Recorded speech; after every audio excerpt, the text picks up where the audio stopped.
Electricity போர்டில் மறுபடியும் பிரச்சனையா? ஐயோ, மீண்டும் மீண்டுமா? மக்கள் கிட்ட ஆரம்பிச்சு இப்ப ஜனாதிபதி கிட்டேயே வம்பிழுக்கிற அளவு அவ்வளோ பெரிய ஆளா இலங்கையோட மின்சார சபை வளர்ந்துருச்சு. ஜனாதிபதியும் ஸ்ட்ரைக் எது பண்ணீங்களா இருந்தா நடக்கிறதே வேறுன்னு சொல்லியிருந்தார். இப்படி ரெண்டு பக்கமும் சண்டைக்கு ரெடி ஆகுற நேரம் தான் மின்சார சேவைகளை அத்தியாவசிய சேவையா அறிவிச்சு ஒரு கெசட் ரிலீஸ் பண்ணி இருந்தாங்க. இப்படி பிரச்சனை பண்ற அளவுக்கு எலக்ட்ரிசிட்டி போர்டுக்கு அதிகாரம் இருக்கா?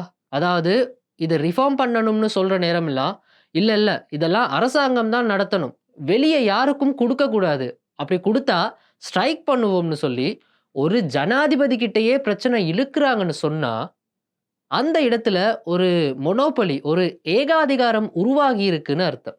இந்த மாதிரி ஒரு மொனோபொலி எந்த வியாபாரத்துல உருவானாலும் அது கடைசியில நாட்டுக்கும் மக்களுக்கும் தான் பாதகமா போய் முடியும்.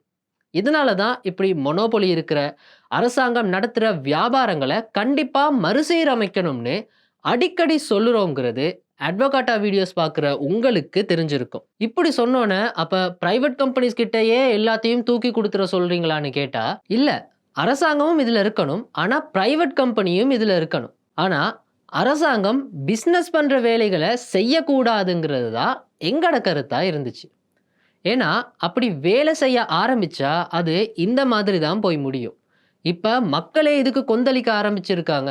நாங்கள் கரண்ட் பில் கட்டி வேலை செய்கிறவங்களுக்கு சம்பளம் கொடுத்து இப்போ ஸ்ட்ரைக் பண்ணுறதால ரோட்டில் போக முடியாமலும் இருக்குன்னு டிவியில் மக்கள் குறை சொல்கிறதெல்லாம் பார்க்கக்கூடியதாக இருக்குது. ஸோ அரசாங்கம் எல்லா வியாபாரங்களையும் நடத்துமா இருந்தால் இந்த மாதிரி மொனோபொலி நிலைமை உருவாகி இப்படியான பிரச்சனைகள் நடக்கிறது சாதாரணம் தான். அந்த ஏகாதிகாரத்தை இல்லாமாக்குறதுக்கு தான் இப்போ கொண்டு வந்திருக்கிற இந்த எலக்ட்ரிசிட்டி ஆக்ட், அதாவது திருத்த சட்டம் மூலமாக ட்ரை பண்ணுறாங்க. இதுக்கு முன்னாடியும் ஒரு ஆக்ட் இருந்துச்சு, அதுக்கு ஒரு சில சேஞ்சஸை கொண்டு வந்து இப்போ இருக்கிற ஆக்டை முன் வச்சிருக்காங்க. முன்னாடி இருந்ததை விட இது கொஞ்சம் சாதகமாக இல்லாமல் இருந்தாலும் இந்த சட்டம் மூலமாக சிஇபியை 3-4 பார்ட்ஸாக பிரிக்கிறதுக்கு நிறைய எதிர்ப்புகள் வர ஆரம்பிச்சிருக்கு.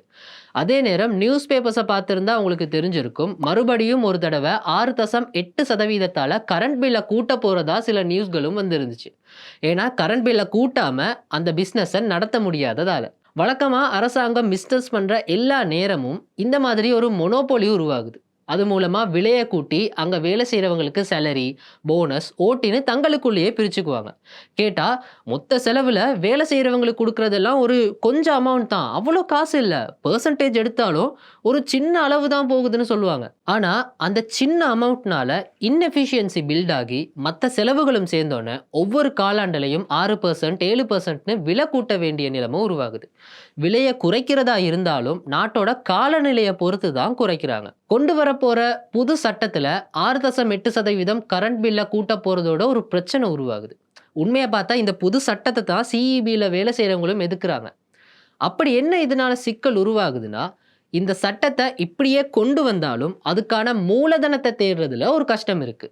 மூலதனம் இல்லைன்னு சொன்னா அரசாங்கத்தால இன்வெஸ்ட் பண்ண முடியாது, அரசாங்கத்தால முதலீடு போட முடியாட்டி கரண்ட் பில்லை குறைக்க முடியாது.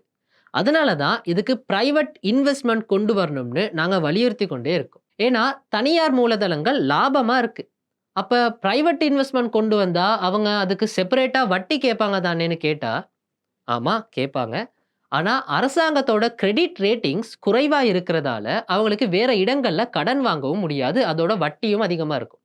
அதோட கம்பேர் பண்ணுறப்போ பிரைவேட் இன்வெஸ்ட்மெண்ட் கொண்டு வர்றது லாபமாக இருக்கும். அப்படி செஞ்சால் கரண்ட் பில்லை குறைக்கக்கூடியதாக இருக்கும். ஆனால் ஆல்ரெடி இருந்த சட்டத்தை சேஞ்ச் பண்ணுறதால இதை ரிஃபார்ம் பண்ணுறது தடையாக இருக்குது. அப்படி மறுசீரமைக்க ட்ரை பண்ணாலும் மின்சார சபையில் வேலை செய்கிறவங்க ஸ்ட்ரைக் பண்ணுறாங்க. ஒருவேளை ரிஃபார்ம் பண்ணுறதா இருந்தாலும் முதலீடு இல்லாததால் விலையை குறைக்க முடியாது. அப்படி நடந்தால் ஏன் விலை குறையலைன்னு மக்களும் கேள்வி கேட்க ஆரம்பிச்சிருவாங்க. ஸோ இந்த பக்கம் பார்த்தா சீவலு, அந்த பக்கம் பார்த்தா செதறலுங்கிற நிலைமையில தான் இப்போ இந்த அரசாங்கம் இருக்குது. அதே நேரம் இலங்கை மின்சார சபை இன்னுமே டெவலப் ஆகாமல் தான் இருக்குது. இந்த 21st செஞ்சுரிலையும் இன்னும் நிறைய பகுதிகளில் நிறைய வீடுகளுக்கு மீட்டர் ரீடர் ஒருத்தர் வந்து பில் எழுதிட்டு தான் போகிறாரு. வாட்டர் பில் எழுதுறதுக்கும் இந்த மாதிரி ஒருத்தர் இருக்காரு. ஸோ இப்படி மறுசீரமைக்க நிறைய விஷயங்கள் இருக்கிறப்போ இதை இன்னும் டிலே பண்ணுறது இலங்கையோட பொருளாதாரத்துக்கு நல்லதில்லை. ஏன்னா எலக்ட்ரிசிட்டி அப்படிங்கிறது எல்லாத்துக்கும் தேவைப்படுற ஒரு விஷயம். நீங்கள் ஒரு எலக்ட்ரிக் வெஹிக்கிள் வாங்குறதா இருந்தாலும் இல்லை எந்த பிஸ்னஸ் பண்ணுறதா இருந்தாலும் கரண்ட் தேவைப்படுது. ஆனால் வீடுகளில் சோலார் போட நினச்சா எங்களுடைய கிரிட் சப்போர்ட் பண்ணாததால் அதை செய்ய முடியாது. ஒரு பக்கம் ரிஃபார்முக்கான முதலீடு இல்லை, இன்னொரு பக்கம் ஸ்ட்ரைக் நடக்குது. ஒரு பக்கம் கரண்ட் பில்லை கூட்ட ட்ரை பண்ணுறாங்க, இன்னொரு பக்கம் ரிஃபார்ம்ஸ் நடக்குது இல்லை. இதெல்லாம் எங்களுடைய இம்போர்ட் எக்ஸ்போர்ட் எல்லாத்தையும் பாதிக்க போகுது. அந்த பாதிப்புகளை நாங்கள் சரியாக ஃபேஸ் பண்ண கண்டிப்பாக மறுசீரமைப்பு பண்ணியாகணும். இந்த மாதிரியான இன்னும் பல பொருளாதார தகவல்களை தெரிஞ்சுக்கொள்றதுக்காக எங்களுடைய சேனலை சப்ஸ்கிரைப் பண்ணுங்கள். யூடியூப் மட்டும் இல்லாமல் ஃபேஸ்புக், இன்ஸ்டாகிராம், டிக்டாக் மாதிரியான எல்லா சமூக வலைத்தளங்களையும் எங்களை ஃபாலோ பண்ணுங்கள். முடிஞ்சளவு இந்த வீடியோவை உங்கள் ஃப்ரெண்ட்ஸுக்கு ஷேர் பண்ணுங்கள். மறக்காமல் சப்ஸ்கிரைப் பண்ணுங்கள். இதே மாதிரி இன்னொரு கண்டென்ட்டோட நெக்ஸ்ட் வீக் சந்திப்போம்.